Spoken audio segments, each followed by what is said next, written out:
All right, so converting between probability and odds. Here we go.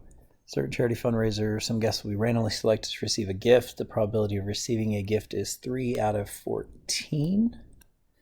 So probability of a gift is 3 out of 14. Probability is always the number of successful outcomes divided by the total number of outcomes. So that means there are 14 possible outcomes here, and 3 of those 14 are successes. To convert that to odds in favor, now remember odds in favor, it does, what you do is instead of listing the total number of outcomes, you list the number of ways a success can occur and then the number of ways a failure can occur. So odds in favor. There are 14 possible outcomes. 3 of them result in you receiving a gift.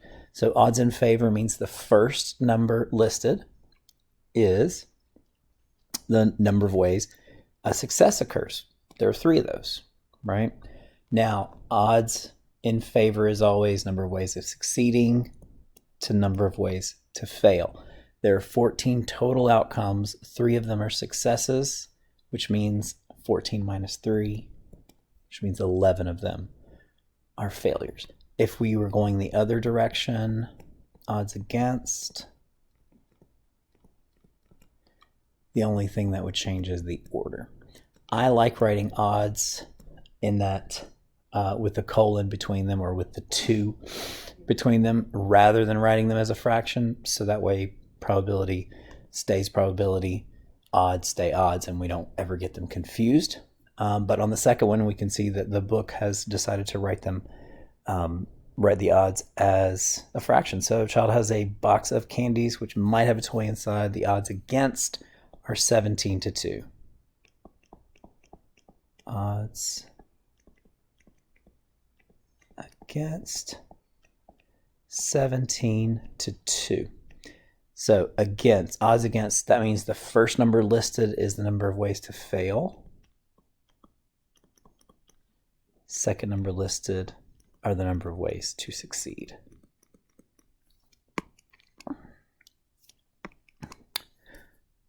Success, let's put it that way. All right. So what's a probability? Well, 17 ways to fail, 2 ways to succeed. So that means if there's 17 ways to fail and 2 ways to succeed, that means that there are how many boxes? Well, there are 19 boxes. How many of them have a toy? 2, because there's 2 ways to succeed, 17 ways to fail. For probability, the denominator is always going to be the sum of the if I'm going from odds to probability, the denominator of the probability is always going to be the sum of the ways to fail and the ways to succeed.